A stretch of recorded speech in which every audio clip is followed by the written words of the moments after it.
EU summit to agree on European social standards to woo voters.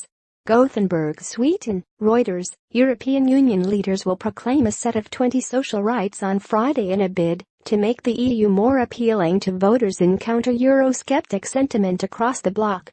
The set of social rights, supported by all EU governments and institutions, spells out what the EU believes are the foundations of fair and well-functioning modern labor markets and welfare systems.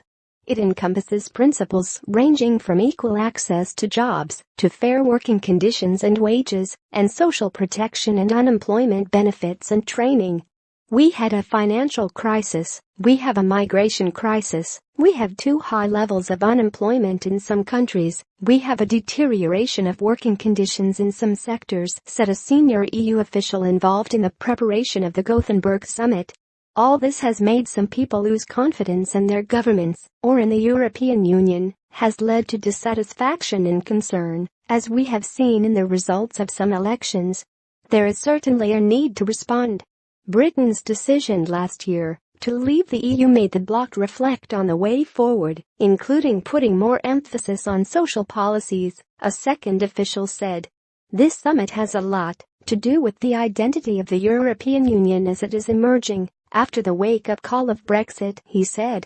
The leaders' agenda is to bring EU project closer to the citizens, not to have more Europe, but to have a better Europe. The set of rights, to be officially proclaimed as the European Pillar of Social Rights on Friday, says everybody has the right to quality education throughout their lives, and that men and women must have equal opportunities in all areas and be paid the same for work of equal value. The unemployed have the right to personalized, continuous and consistent support, while workers have the right to fair wages that provide for a decent standard of living. The leaders will also say that adequate minimum wages shall be ensured in a way that provides for the satisfaction of the needs of the worker and his or her family in the light of national and social conditions.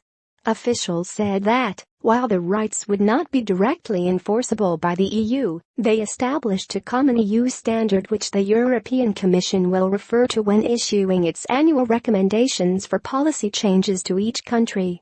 European trade unions and business associations backed the set of European social rights, saying both economic and social cohesion in Europe should be improved.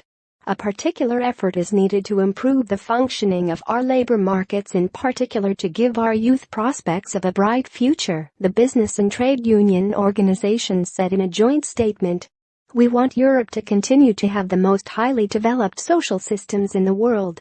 Reporting by Jan Stropczewski. Editing by Andrew Roche.